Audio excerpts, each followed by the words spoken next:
말씀 창세기 1장 9절 10절 두 절 말씀 다 함께 읽습니다. 하나님이 이르시되 천하의 물이 한 곳으로 모이고 묻이 드러나라 하시니 그대로 되니라. 하나님이 묻을 땅이라 부르시고 모인 물을 바다라 부르시니 하나님이 보시기에 좋았더라. 아멘.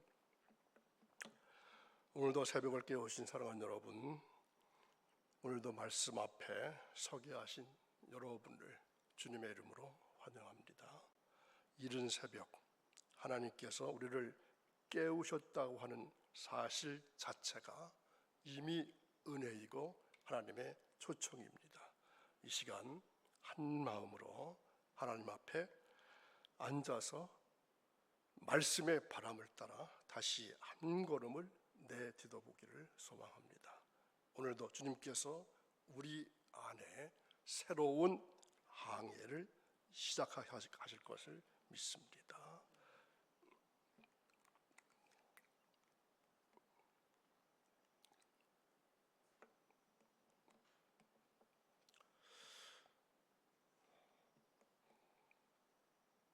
자, 입에 어떻게 느끼시나요? 하나님께서 창조의 셋째 날에 하신 일을 기억하실까요? 벌써 본문 말씀을 몇 번 읽었죠.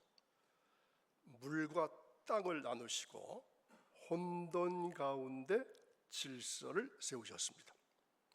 바다는 단순한 자연의 일부가 아니라 하나님의 주권 아래 놓인 하나님의 손길이 닿은 거룩하고도 아름다운 무대입니다. 지금 화면에 떠 있는 조용한 돛담배 한 척, 마치 우리 삶을 비추는 거울과 같습니다. 스스로 움직일 수 없는 이 배는 닻을 내려야 하고 바람을 받아야만 나아갈 수가 있습니다. 우리의 인생도 꼭 그렇지 않습니까? 우리는 이 하나님의 말씀이라고 하는 닻을 내릴 때, 그리고 성령의 바람이라고 하는 은혜를 받을 때 비로소 혼돈 속에서도 길을 찾게 되고 방향을 세울 수가 있습니다. 창조의 바다 위에 계신 하나님께서 오늘도 우리 각자의 삶을 향해 말씀하십니다. 내가 세운 이 바다 위에서 너는 어디로 가고 있느냐? 하나님이 세우신 여러분의 인생이라고 하는 바다 위에서 여러분은 지금 어디로 가고 계신가요?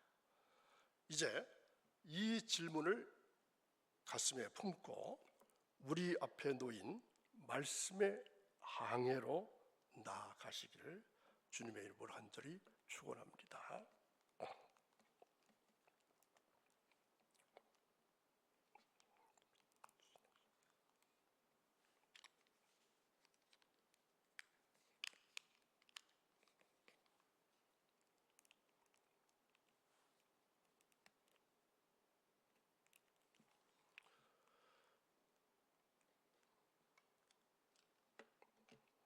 자, 지금 우리가 보는 이 돛담배는 단지 상징이 아닙니다. 이 배는 예수님께서 제자들과 함께 풍랑을 마주하시고 복음을 전하시던 이 갈릴리 바다의 실제 배를 닮았습니다. 1986년에 이스라엘 갈릴리 호숫가에서 기원전 1세기경에 만들어진 고대 목선이 진흙탕 속에서 발견되었습니다. 1986년이니까 그렇게 오래된 세월은 아닙니다. 길이가 8.2m, 폭이 2.3m, 약 15명 정도가 탈 수 있는 크기였습니다. 놋과 노를 함께 사용하는 구조였습니다. 학자들은 이 배가 예수님과 제자들이 함께 타셨던 그 배와 가장 유사한 형태다, 이렇게 결론지었습니다. 지금도 이 배는 이 박물관에 예수님의 배 이러한 이름으로 전시되어 있습니다. 자, 지금 저 모습은 그 발견된 그 배를 기초로 해서 고증을 하고 해서 만들어 놓은 배입니다. 그러니까 저 배와 비슷하다 하는 것이죠. 자, 이 모습은 오늘 우리에게 복음의 항해를 상기시키는 살아있는 증거가 됩니다. 푸른 하늘 아래 부드러운 구름 위에 그 배는 지금도 잔잔한 물살을 가르면서 말없이 그러나 분명히 은혜의 바람을 받고 있습니다. 아까 말씀드린 대로 지금 갈릴리 호숫가에 가면은 저 배를 여러분들도 타실 수 있습니다. 자, 그런데 우리의 신앙도 마찬가지입니다. 자기 힘으로는 나아갈 수 없습니다. 여러분의 힘대로 신앙의 삶을 살아갈 수 있을까요? 하나님의 바람, 성령의 이끄심 없이는 우리 삶도 한 발자국도 움직일 수가 없습니다. 자, 저 배가 말합니다. 예수님은 실제로 이 바다를 건너셨고 그 배 위에서 제자들을 부르셨다. 자, 이런 음성 들으시지 않습니까? 예수님은 실제로 이 바다를 건너셨어. 그리고 그 배 위에서 제자들을 부르셨어. 오늘 그 배 위에 우리의 마음도 함께 올라타 보시면 어떨까요? 그리고 그분의 바람을 기다리는 돛담배 신앙의 항해를 시작해 보시기를 바랍니다. 자, 오늘 우리는 바다 위를 떠가는 한 척의 작은 돛담배를 함께 바라보면서 우리의 신앙 여정을 묵상하려고 합니다. 이 배가 온전한 항해를 하기 위해서는 반드시 두 가지가 필요합니다. 무엇이 필요할까요? 닷과 돛입니다. 닷은 어떤 역할을 할까요? 필요할 때 배를 멈추게 하고 자리를 지켜주는 도구가 닷입니다. 바다가 아무리 출렁인다 할지라도 닷이 내려져 있으면 배는 흔들릴지언정 떠내려가지는 않는다고 합니다. 우리 신앙의 닷은 뭘까요? 하나님의 말씀과 구원의 약속이 바로 닷과 같은 역할입니다. 그렇다면 돛은 바람을 받아서 배를 앞으로 나아가는 역할을 합니다. 돛은 스스로 움직이지 못하지만 바람이 불어올 때 순종하며 나아가는 힘이 됩니다. 우리 신앙의 돛은 성령의 인도하심 앞에 순종하는 태도를 말합니다. 닷만 있는 신앙은 늘 제자리에 머물게 될 것이고 돛만 있는 신앙은 어떻게 될까요? 방향 없이 흔들리고 말 것입니다. 그러나 닷과 돛이 함께 할 때 우리는 흔들림 속에서도 방향을 잃지 않게 될 것이고 멈춰야 할 때는 자리를 지킬 것이고 나가야 할 때는 은혜의 바람을 받아서 전진할 수 있을 것입니다. 우리 인생의 바다는 넓고 또 푸른 바다를 항해하는 배와 같습니다. 어떤 날은 잔잔한 물결 위를 미끄러지듯 나아갑니다. 모든 일이 순조롭습니다. 기도의 응답도 빠릅니다. 관계도 평안합니다. 마치 순풍에 돛을 단 듯 가벼운 항해처럼 느껴질 때도 있습니다. 하지만 또 어떤 날은 어떤가요? 예고 없이 몰아치는 폭풍이 올 수가 있습니다. 갑작스러운 역풍 속에 우리는 방향을 잃어버리고 헤맬 수도 있습니다. 질병 앞에서, 슬픔 앞에서, 예상치 못한 시련 속에서 왜 나에게 이러한 풍랑이, 이러한 광풍이 불어오는가 이렇게 묻게 됩니다. 오늘 우리가 함께 마주한 이 돛담배처럼 우리도 이 인생이라고 하는 바다 위에 떠 있는 한 척의 배와 같습니다. 중요한 것은 그 배가 어떤 방향으로 가고 있는가, 그리고 무엇을 동력, 힘 삼아서 움직이고 있는가 하는 것입니다. 우리의 인생이 하나님의 손 안에 있으며 우리가 나아갈 방향은 사람의 뜻이 아닙니다. 하나님의 바람, 즉 하나님의 인도하심에 달려 있다고 성경은 말씀하십니다. 우리가 가진 믿음이라고 하는 돛을 올리고 하나님의 은혜라고 하는 바람을 기다릴 때 우리는 비로소 그분이 예비하신 목적지를 향해서 나아갈 수가 있습니다. 돛 없이 표류하는 신앙이 아니라 돛을 달고 은혜의 바람을 받아서 순종하며 나아가는 신앙, 그것이 오늘 우리가 함께 나눌 돛담배 신앙입니다. 자, 그렇다면 돛담배의 원리는 어떨까요? 돛은 바람 없이는 아무 힘도 없습니다. 그러나 바람이 불어올 때 돛을 올린 자만이 그 은혜를 따라 나아갈 수가 있습니다. 오늘 우리의 신앙도 마찬가지죠. 성령의 바람은 지금도 불고 있지만 돛을 내린 채 머물러 있다면 아무 일도 일어나지 않습니다. 중요한 건 바람이 아니라 내가 지금 돛을 올릴 준비가 되어 있는가 하는 것입니다.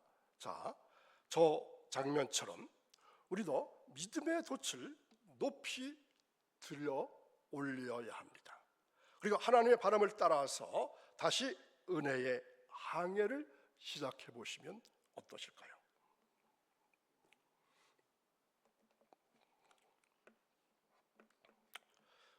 자, 오늘도 말씀 들으신 여러분, 지금까지 우리가 함께 바라본 이 돛담배는 단지 한 척의 작은 배가 아닙니다. 그 속에는 무엇이 있을까요? 우리 인생, 우리의 신앙, 그리고 하나님의 섭리와 동행하심이 깊이 담겨 있습니다. 자, 그렇다면 오늘 중요한 말씀 중에 본론이 할 수 있죠. 돛담배 신앙이란 무엇일까요? 우리의 믿음은 돛입니다. 돛이 바람을 받아야 배가 움직이듯이 우리의 믿음도 하나님의 은혜라고 하는 바람을 받아야 전진할 수 있습니다.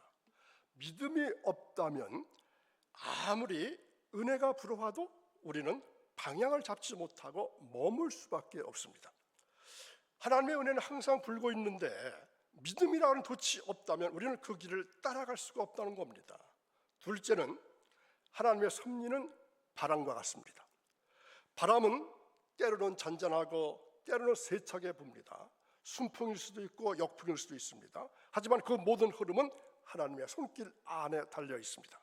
우리가 예상치 못한 순간에 찾아온 도움, 또 때로는 고난과 연단을 통해서 믿음을 단련하시고 빚어가시는 그분의 섬세한 인도하심, 그것이 바로 은혜의 바람이요 섭리의 흐름입니다. 그리고 고난 속에도 방향을 잃지 않는 믿음의 태도입니다. 돛담배 신앙은 평탄한 날만이 아닙니다. 잔잔한 물결 위에서도 거센 풍랑 속에서도 돛을 내리지 않고 바람을 기다리고 방향을 놓치지 않으려고 하는 애쓰는 신앙을 말합니다. 하나님은 때때로 역풍 가운데도 멈추게 하십니다. 자, 바다가 역풍으로 부는데 배를 멈추게 되면 어떻게 될까요? 그러나 그 멈춤도 실패가 아니라 하나님의 거룩한 뜻을 다시 묵상해보는 영적인 정비의 시간을 말합니다. 그래서 돛담배 신앙은 이러한 삶을 말합니다. 순풍이 불 때는 감사함으로 돛을 활짝 펼치고 좋은 일 속에서는 하나님께 영광을 돌리고, 역풍이 불 때는 낙심보다 인내의 지혜로 기다리고 내 뜻을 잠시 멈추고 하나님의 뜻을 구하고, 고요할 때는 마음을 다잡고 말씀을 청종하는 삶, 이것이 돛담배 신앙입니다. 자, 돛담배 신앙은 그저 순풍에 돛을 다는 신앙만을 의미하지 않습니다. 어떤 바람 속에서도 돛을 놓지 않고 믿음으로 항해하는 삶을 말합니다.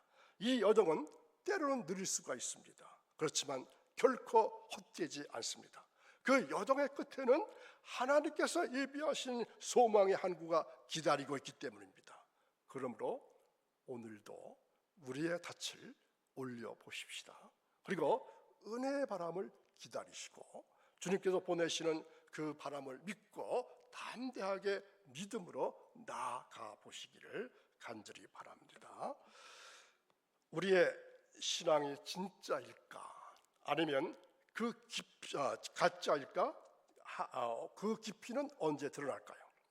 잔잔한 날보다 풍랑이 몰아칠 때 내 신앙이 진짜인지 가짜인지 드러날 수 있습니다. 예수님과 제자들이 갈릴리 바다를 건너 가실 때 폭풍이 몰아쳤습니다. 파도가 배 안으로 들이치고 제자들의 마음도 물결처럼 요동쳤습니다. 그들은 예수님을 급히 깨웠습니다. 선생님, 우리가 죽게 된 것을 돌보지 않으십니까? 그러자 예수님께서 일어나셔서 바람을 꾸짖으시면서 말씀하셨습니다. 어떤 말씀이었죠? 어찌하여 이렇게 무서워하느냐? 아직도 믿음이 없느냐? 이 사건은 우리에게 참으로 중요한 교훈을 줍니다. 믿음이 없으면 풍랑 앞에서 우리는 두려움에 휩싸일 수밖에 없다는 겁니다. 그러나 믿음이 있으면 그 풍랑 속에서도 예수님을 신뢰하며 항해할 수가 있습니다. 이것이 바로 우리가 함께 나누고 있는 돛담배 신앙의 핵심입니다. 돛담배는 그래서 순풍에만 돛을 다는 배가 아닙니다. 역풍이 불어도 파도가 몰아쳐도 돛을 내리지 않는 배, 인도자 되시는 예수님을 굳게 붙잡고 나가는 배, 이것이 돛담배입니다. 믿음이란 때로는 고요한 신뢰이지만 때로는 풍랑 속에서 돛을 다시 세우는 결단일 수가 있습니다. 우리가 지난 날들 가운데 생각해 보면 어떻습니까? 순풍도 있었습니다. 그런데 분명히 그에 못지않은 예기치 못한 역풍도 있었을 것입니다. 그때마다 우리는 돛을 포기하지 않았을까? 바람을 원망하지 않았을까? 우리 안의 믿음을 다시 돌아볼 필요가 있습니다. 그러므로 이 시간 우리가 결심해야 할 것은 이것입니다. 나는 어떤 바람이 불어도 순풍이든 역풍이든 예수님이 함께 계심을 믿기에 돛을 내리지 않겠습니다. 나는 어떤 바람이 불어도 예수님이 함께 계심을 믿기 때문에 돛을 내리지 않겠습니다. 순풍일 때는 감사함으로 영광을 돌리고 역풍일 때는 인내함으로 뜻을 기다리고 잠잠할 때는 조용히 내 마음의 돛을 점검하면서 주님이 보내실 바람을 기대하는 것, 그것이 진짜 돛담배의 신앙입니다. 우리의 인생은 바다 위를 항해하는 작은 돛담배와 같습니다. 크지도 또 빠르지도 않지만 바라볼 곳이 있죠. 바람이 있다면 나아갈 수 있는 배입니다. 그런데 아무리 배가 튼튼해도 돛이 없다면 한 치도 움직일 수 없습니다. 그래서 묻습니다. 지금 여러분들의 삶에 돛이 세워져 있을까요? 여러분들의 삶에 돛이 세워져 있습니까? 돛이 뭐라 그랬습니까? 바로 믿음입니다. 하나님께서 보내시는 바람, 즉 은혜와 인도하심은 지금도 불고 있습니다. 하지만 우리가 돛을 올리지 않는다면 그 은혜의 바람은 우리 삶의 방향도 추진력도 줄 수가 없습니다. 그러니 오늘 주저하지 말고 믿음의 돛을 다시 올려보시기 바랍니다. 망설이지 말고 그 고요한 자리에서 주님 다시 항해하겠습니다, 이렇게 고백해 보시기 바랍니다. 그리고 하나님의 바람을 신뢰해 보십시오. 그 바람은 때로는 부드러운 순풍으로, 때로는 멈추게 하는 역풍으로 다가올 수 있습니다. 하지만 어떤 바람이든 그 안에는 하나님의 섬세한 손길과 또한 훈련이 담겨 있습니다. 무엇보다 중요한 것은 우리가 탄 이 배의 선장이 누구신가 하는 것입니다. 자, 우리의 인생의 배, 우리가 탄 배는 누가 선장이십니까? 우리는 바다의 깊이도 모릅니다.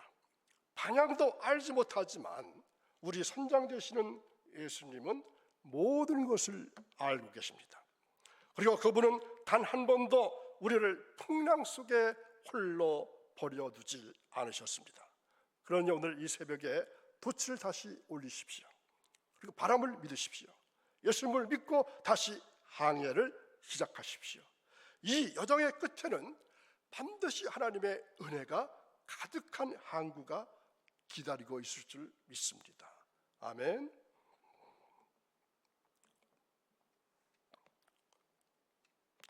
오늘도 생명을 거시고 귀한 말씀 들으신 여러분, 오늘 우리는 돛담배 신앙이라는 주제로 삶의 항해와 그리고 믿음의 여정을 함께 걷고 있습니다. 하지만 이 이야기는 결코 오늘 시작된 것은 아닙니다. 우리가 지금 창세기를 공부하고 있는데 창세기의 인물들 속에서 하나님을 신뢰하며 돛을 올린 믿음의 사람들이 엄청 많이 나와 있습니다. 그 중에 아브라함은 갈 바를 알지 못했지만 하나님의 약속이라고 하는 보이지 않는 바람 하나를 붙들고 돛을 올린 사람이었습니다. 노아는 눈에 보이지 않는 증거 하나 없어도 하나님의 말씀을 따라서 방주라고 하는 큰 배를 만들고 순종의 항해를 시작한 사람이었습니다. 요셉은 풍랑에 던져진 삶 속에서도 하나님의 섭리를 붙들고 끝까지 믿음을 지킨 사람, 결국 하나님의 뜻을 이루는 항구에 도착한 사람이었습니다. 이들 모두는 완벽하진 않았지만 결정적인 순간마다 돛을 내리지는 않았던 사람들입니다. 이제 이러한 질문이 우리 앞에 남습니다. 오늘 여러분의 인생 항해는 어디쯤 와 있습니까? 지금 여러분의 돛을 올라가 있나요? 하나님의 바람은 계속 불고 있습니다. 문제는 그 바람을 붙들 돛이 준비되어 있는가 하는 것입니다. 그러니 사랑하는 여러분, 이제는 우리의 차례입니다. 창세기의 그 믿음을 우리의 삶에 이어보시기를 바랍니다. 오늘 이 자리에서 다시 돛을 올리시기 바랍니다. 순풍일 때 감사함으로, 역풍일 때 인내로, 바람이 보이지 않을 때 신뢰로 그분이 보내시는 바람을 따라 믿음으로 나아가 보시기 바랍니다. 그 여정의 끝에는 무엇이 있을까요? 반드시 하나님께서 예비하신 소망의 항구, 영원한 안식의 항구가 기다리고 있을 줄 믿습니다. 부디 예수님과 함께 항해하십시오. 그분이 선장이십니다. 그분은 결코 우리를 풍랑 속에 내버려 두질 않으십니다. 지금 믿음의 닻을 올리십시오. 그리고 항해를 다시 시작해 보시기 바랍니다. 이제 항해는 다시 시작됩니다. 바다는 여전히 넓고 바람은 여전히 불고 우리는 여전히 믿음의 사람들입니다. 주님의 선하신 인도하심에 따라서 돛을 올리고 다시 나아가 보시기 바랍니다. 소망의 항구가 우리를 기다리고 있습니다. 오늘 이 말씀을 마음에 새기시고 창세기의 믿음의 사람들처럼 창세기의 바람이 지금 우리 삶에도 불고 있습니다. 순풍일 때 감사하십시오. 역풍일 때 오히려 인내하십시오. 바람이 보이지 않을 땐 신뢰로 우리는 오늘도 돛을 붙들어야 합니다. 하나님은 결코 우리를 홀로 바다에 내던져 놓질 않으실 겁니다. 바람은 여전히 불 것이고 우리는 여전히 믿음의 사람들이라는 것입니다. 그러니 오늘 이 자리에서 우리도 돛을 올려봅시다. 그리고 하나님의 바람을 따라서 믿음의 항해를 계속해 나가시기를 주님의 이름으로 간절히 축원합니다. 기도합니다. 사랑과 은혜가 풍성하신 거룩하신 하나님 아버지, 오늘 우리에게 믿음의 돛을 다시 올릴 용기를 주심에 감사를 드립니다. 창세기의 믿음의 사람들처럼 우리도 갈 바를 알지 못해도 말씀 하나에 순종하게 하시고 주님의 바람 앞에 돛을 올리는 믿음의 사람 되게 하옵소서. 우리 삶의 때로 순풍도 있었고 예상치 못한 역풍도 있었지만 그 모든 바람 속에서도 주님께서 선장이심을 잊지 않게 하옵소서. 낙심하지 않게 하시고 두려움에 머물지 않게 하시며 믿음으로 항해를 계속하게 하옵소서. 지금 이 자리에서 다시 결단합니다. 주님, 제 삶의 돛을 다시 올립니다. 주의 바람을 기다리며 주의 항해에 나갈 수 있도록 도와주옵소서. 감사하며 예수님의 이름으로 기도하옵나이다. 아멘.